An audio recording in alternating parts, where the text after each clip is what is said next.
It is 5:03 and we are following a developing situation on Florida's sports betting deal with the state. Late last night, a federal judge ruled that it violates federal law, and that means for now all bets are off. Kelly Cowan is standing by. And what does this mean for the bets that were placed on the app over the last 3 weeks, Kelly?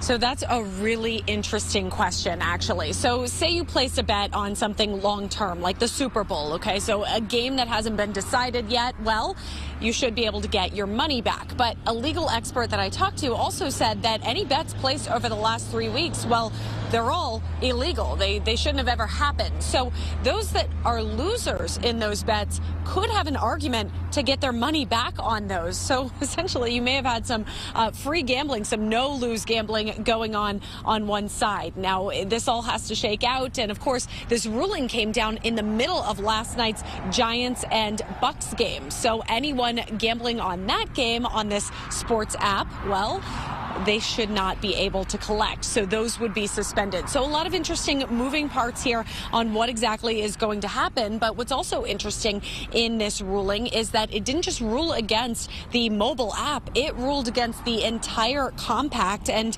that's because, as a legal expert explained to me, the tribe and federal government took a gamble on having the case dismissed. And in doing so, they failed to ask the judge to rule over just the narrow issue of online gambling and sports betting. Instead, they had to rule on the entire deal. So legal experts say that the judge had to rule all or nothing. And in this case, the tribe ended up on the losing side of this one. So that not only means no more sportsbook app, it also means that the Seminole Tribe cannot build any new casinos or expand their games to create Vegas-style casinos with, say, craps or roulette, because the whole compact had to be tossed. The Seminoles and the state wanted to shoehorn everything within the compact in order to grant the tribe a monopoly. And that effort failed, and it was doomed to failure based upon how this federal law was written. Federal law that governs tribal gaming is limited to the territory of the Indian reservation. Now, the ruling came down to where the bets are being placed with that mobile app. So per federal law, gambling can only take place on Indian land, and the Seminole Tribe tried to argue that their servers taking the bets for their app are indeed located on their lands. But that argument has been tried 3 other times, and each time in federal court, it has been ruled against.